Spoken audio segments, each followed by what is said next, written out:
ನನಗೆ ಅಪ್ಪನ ಆಜ್ಞೆ ಅಂದ್ರೆ ಅಪ್ಪ ಆಜ್ಞೆ ಮಾಡುವುದಕ್ಕೆ ಮೊದಲೇ ನಿಮ್ಮ ಅಮ್ಮ ನನಗೆ ಆಜ್ಞೆ ಮಾಡಿದ್ದಾಳೆ ಅಂತ ಅವಳು ಹೇಳ್ತಾಳೆ.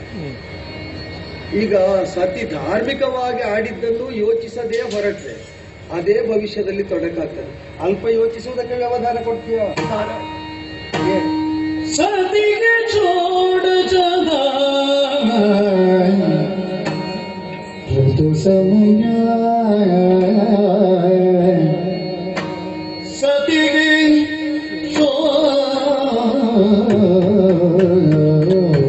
ಷೋಡಶದ ಋತು ಸಮಯ ಏಕಾದಶಿ ವ್ರತ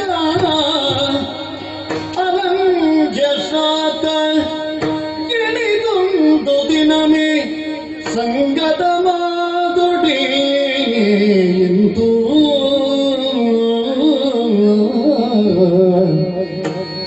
ಏಕಾದಶಿ ವ್ರತ ಅಲಂಘ್ಯಶ್ರಾತ ಇಳಿದೊಂದು ದಿನಮೇ ಸಂಗತ ಮಾದೊಡಿ ಎಂದು ಕರ್ತವ್ಯಮಿನಿ ಎಂದು ಕರ್ತವ್ಯಮಿನಿ ಪೈತೃಕದ ಶೇಷಾನ್ನಮಾಣಿಸಿ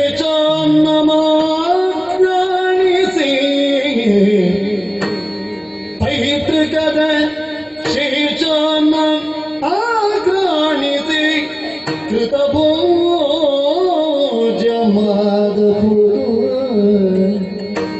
ನಡುವಿರುಳ್ ಕಳೆದ ವನಿತೆಯ ಒಡಗೂಡ ಪ್ರಭು ನಡುವಿರುಳ್ ಕಳೆದ ವನಿತೆಯ ನೊಡಗೂಡ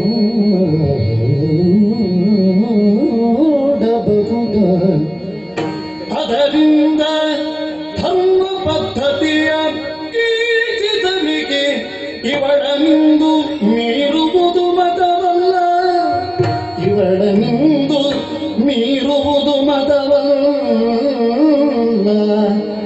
ಎಂದವಂ ತಿಳಿದನು ಸತಿಗೆ ಷೋಡಶದ ಋತು ಸಮಯ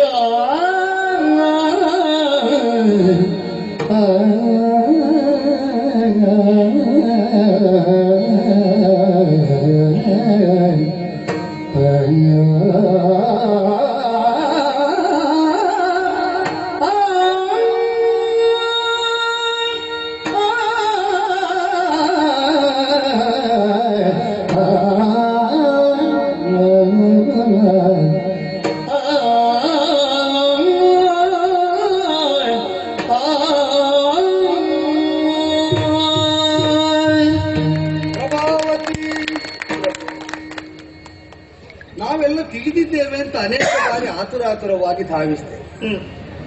ಪಕ್ಕನ ಮನೆಯಲ್ಲಿ ಅಡ್ಡ ಬಂದ ಮಗು ಒಂದು ಏನೋ ಎಚ್ಚರಿಕೆಯ ಮಾತು ಹೇಳ್ತದೆ. ಅದು ತನಕ ನಾವು ಗಮನಿಸಲೇಬೇಕಾದ ಅಂಶ ಆ ಮಾತಿನೊಳಗಿರ್ತದೆ. ಹೇಳಿದ್ದು ಅಪ್ರಬುದ್ಧವಾದ ಮಗುವಾದರೂ ಆ ಮಾತು ನಮಗೆ ಹೊಳೆಯಲಿಲ್ಲ ಎಂಬ ಸತ್ಯವನ್ನು ನಾವು ಒಪ್ಪುವಲ್ಲಿ ನಮ್ಮ ಅಹಂಕಾರ ಅಡ್ಡ ಬರಕೂಡದು. ನಿಜ. ಮುಗ್ಧಳಾದಂತಹ ನೀನು ಸ್ನಿಗ್ಧ ಭಾವದಿಂದ ಆಡಿದಂತಹ ಮಾತು, ಕಾಮಕ್ಕೆ ಬೇಕಾದಂತೆ ಧರ್ಮವನ್ನು ಬಗ್ಗಿಸುವುದಾದ್ರೆ ನಿನ್ನನ್ನು ಧಿಕ್ಕರಿಸಿ ಹೋಗುತ್ತಿದ್ದೆ. ಶತ್ರುಗಳನ್ನು ಬಗೆಯುವುದಕ್ಕೆ ಹೊರಟವನಿಗೆ ನಿನ್ನ ತೋಳತೆಕ್ಕೆಯ ಬಂಧನವೋ ಆ ಕಾಷ್ಟದ ದ್ವಾರದ ಬಂಧನವೋ ಅದೆಲ್ಲ ದೊಡ್ಡ ವಿಷಯವೋ ಇಲ್ಲ. ಆದರೆ ನೀನೀಗ ಮಂಡಿಸಿದ್ದು ನಿನ್ನ ಕಾಮವನ್ನಲ್ಲ, ಕಾಮಕ್ಕಾಗಿ ಧರ್ಮವನ್ನು ಬಗ್ಗಿಸಿದ್ದವು ಧಾರ್ಮಿಕವಾದ ಕಾಮವನ್ನು. ನಿಜ. ವಂಶವಲ್ಲರಿ ಪಲ್ಲವಿಸುವಲ್ಲಿ ವೈಷ್ಣವ ಸಂತಾನ ಅದು ಅಭಿವೃದ್ಧಿಯಾಗುವಲ್ಲಿ ಈ ವಂಶವಲ್ಲರಿಯನ್ನು ಪಲ್ಲವಿಸುವ ದೀಕ್ಷೆ ಹೊತ್ತಂತಹ ನಿನಗೆ ಯಾವುದು ಕರ್ತವ್ಯ ಅಂತ ಅರಿತು ಅದಕ್ಕಾಗಿ ಮುಂದಾಗಿ ನೀ ಹೇಳ್ತಾ ಇರುವಾಗ ಏನು ಮಾಡೋಣ? ಅಪರಾಜ್ಞೆಯು ಅನುಲಂಘ್ಯವಾದದ್ದು, ಸತಿಯಾದ ನಿನ್ನ ಅಪೇಕ್ಷೆಯೂ ಕೂಡ ಅನುಲಂಘ್ಯವಾದದ್ದು. ಅದೆಲ್ಲಕ್ಕಿಂತ ಹೆಚ್ಚಾಗಿ ವೈಷ್ಣವನಾದ ನನಗೆ ಕೃಷ್ಣ ದರ್ಶನದ ಯೋಗ ಸಿದ್ಧಿಸುತ್ತದೆ, ಅದಕ್ಕೆ ನಾವು ವಿಮುಖನಾಗಕೂಡದು ಎಂಬುದು ಕೂಡ ಅನಿವಾರ್ಯವಾದದ್ದು. ಇದು ಮೂರು ಒಟ್ಟಿಗೆ ಬಂದಾಗ ಸಂದಿಗ್ಧವೇ ಸಂದಿಗ್ಧ. ಪ್ರತಿಯೊಂದು ಸಮಸ್ಯೆಗೂ ಪರಿಹಾರ ಅಂತ ಇರುವುದಿಲ್ಲ. ನಮಗೆ ತಪ್ಪು ಮಾಡುವ ಮನಸ್ಸಿಲ್ಲದೆ ಯಾವುದು ಮಾಡಿದ್ರೂ ತಪ್ಪಾಗುತ್ತದೆ ಎಂಬ ಸಂದಿಗ್ಧ ಬಂದಾಗ ನಮ್ಮ ಉದ್ಯಮ, ಸಾಹಸ, ಬುದ್ಧಿ, ಶಕ್ತಿ, ಪರಾಕ್ರಮ ಎಲ್ಲ ಒಂದು ಹಂತದಲ್ಲಿ ಸೋಲ್ತದೆ. ಆಗ ನಾವು ಮನವಾರೆ ಮಾಡಬೇಕಾದ್ದು ದೈವ ಪ್ರಾರ್ಥನೆ, ದೈವದ ಮೊರೆ ಹೋಗಬೇಕು. ದೇವರೇ ಸರಿಯಾದ ಮಾರ್ಗದಲ್ಲಿ ನನ್ನನ್ನು ಮುನ್ನಡೆಸುವುದು. ನಮ್ಮಪ್ಪ ಪ್ರತಿ ದಿವಸ ಹೇಳುವುದು ಕೇಳಿ, ಹರಿಪ್ರೇರಣೆಯ ಹರಿಪ್ರೀತ್ಯರ್ಥ. ಹರಿಗೆ ಪ್ರೀತಿಕರವಾದ ಕರ್ಮ ಯಾವುದಾಗ್ತದೆ ಅಂದ್ರೆ ಹರಿಯ ಪ್ರೇರಣೆಯನ್ನೊಳಗೊಂಡು ಮಾಡಿದ ಕರ್ಮ ಆಗ್ತದೆ. ಸತ್ಯ.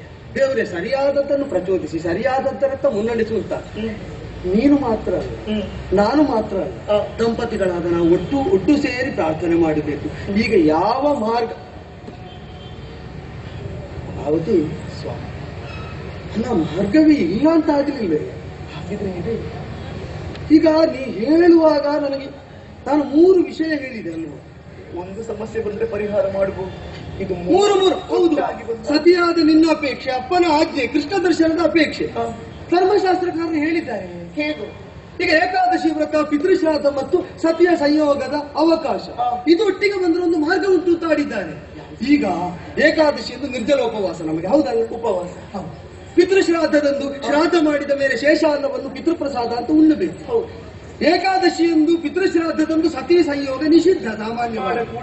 ಆದರೆ ಇದು 3 ಸಂಗತವಾದಲ್ಲಿ ಮಾರ್ಗ ಏನನ್ನು ಮಾಡಬೇಕು ಎಂಬುದಕ್ಕೆ ಧರ್ಮ ಈಗಲ್ಲ ಯಾವತ್ತೂ ಕಲಿತದ್ದು ಒಮ್ಮೆಗೆ ನೆನಪಿಗೆ ಬಂತು. ಈಗ ಪಿತೃಶ್ರಾದ್ದದಲ್ಲಿ ಉಣ್ಣಬೇಕು. ಈಗ ದೇವತೆಗಳು ಉಣ್ಣುವುದು ಅಂದ್ರೆ ತಿನ್ನುವುದೇ ಆಗ್ರಾಣಿ. ನಾವು ಶುದ್ಧ ಭಾವದಿಂದ ಸುಮನಸ್ವಿಗಳಾಗಿ ದೇವಧರ್ಮವನ್ನು ಅಂಗೀಕರಿಸಿ ಪಿತೃಶೇಷವನ್ನು ಆಗ್ರಾಣಿಸಿದ್ರೆ ಸಾಕು.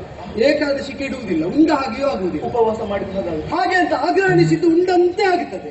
ಆದ್ದರಿಂದ ಪಿತೃಶ್ರಾದ್ದವು ಸಮ್ಮತವಾಗುತ್ತದೆ, ಏಕಾದಶಿಯೂ ಆಗುತ್ತದೆ. 2 ಸಮಸ್ಯೆ ಪರಿಹಾರ. 3ನೇದಕ್ಕೆ ಮತ್ತೊಂದು ಮಾರ್ಗ ಹೇಳಿದ್ದಾರೆ. ಈಗ ಪಿತೃಭಕ್ತಿಯಿಂದಲೇ ಪಿತೃಶ್ರಾದ್ದವನ್ನು ಅಂದು ಮಾಡ್ತಾ ಉಳಿದಂತೆ ಹರಿದಿವಸದ ನಿರ್ಜಲೋಪವಾಸವನ್ನು ಮಾಡ್ತಾ ಹರಿಭಕ್ತಿಯನ್ನು ಆರಾಧನೆಯನ್ನು ಮಾಡಿದ ಮೇಲೆ ನಡುಗಿರುಳು ಕಳೆದ ಬಳಿಕ ಬೇರೆ ಗತಿ ಇಲ್ಲ ಅಂತ ಆದ್ರೆ ಸತೀ ಸಂಯೋಗ ಮಾಡದಿದ್ರೆ ಪಾತಕ ಬರ್ತದೆ ಎಂಬ ಸ್ಥಿತಿ ಇದ್ದರೆ ಋತುಸ್ನಾತೆಯಾದ ಅವಳನ್ನು ನಡುವಿರುಳು ಕಳೆದ ಬಳಿಕ ಒಡಗೂಡಬಹುದು. ಎಲ್ಲವನ್ನು ಪಾಲಿಸಿ ಈಗ ನೋಡಿದ್ರೆ ಒದಗಬೇಕಾದ್ದು ನಾಳೆ ಬೆಳಿಗ್ಗೆಗೆ ಅಪ್ಪನ ಆಜ್ಞೆಗೆ. ಕೃಷ್ಣ ದರ್ಶನ ರಣಮಂಡಲದಲ್ಲಿ ತೊಡಗಿದ ಮೇಲೆ ಅದೆರಡಕ್ಕೂ ಬಾಧೆಯಾಗದಂತೆ ಇನ್ನು ಅಲ್ಪಾವಧಿ ನಿನ್ನ ಧರ್ಮಕಾಮವನ್ನು ನಾ ಈಡೇರಿಸಿದೆ, ಯಾರಿಗೂ ತೊಡಕಾಗುವುದಿಲ್ಲ ಅಂತ ಇದ್ರು. ಹಾಗಿದ್ರೆ ಇನ್ನು ಉಳಿಯುವುದು ದೇವರನ್ನು ಪ್ರಾರ್ಥಿಸಿದ್ರೆ ನಮಗೆ ಮಾರ್ಗ ಸಿಗುತ್ತದೆ ಅಂತ ಯೋಚನೆ ಬಂದದ್ದೇ ತಡ. ನಮ್ಮ ಅಂತಪಟಲದಲ್ಲಿ ಎಲ್ಲೋ ಹುದುಗಿದ್ದ ವಿಚಾರವನ್ನು ಆ ದೇವರು ಹೇಗೆ ಮೇಲೆ ತಂದು ಕೊಡ್ತಾನೆ. ಹರಿಪ್ರೇರಣೆ ಅಂದ್ರೆ ಇದೇ ಇರಬೇಕು, ಧರ್ಮಕಾಮ ಅಂದ್ರೆ ಇದೇ ಇರಬೇಕು. ಸರಿ, ದೇವರನ್ನು ಯೋಚಿಸಿದ್ರೆ ನಮ್ಮ ಕೆಟ್ಟ ಯೋಚನೆಗಳು ದೂರೀಕೃತ ಆಗ್ತದೆ. ಸರಿಯಾದದ್ದೇ ಕಣ್ಣು ಮುಂದೆ.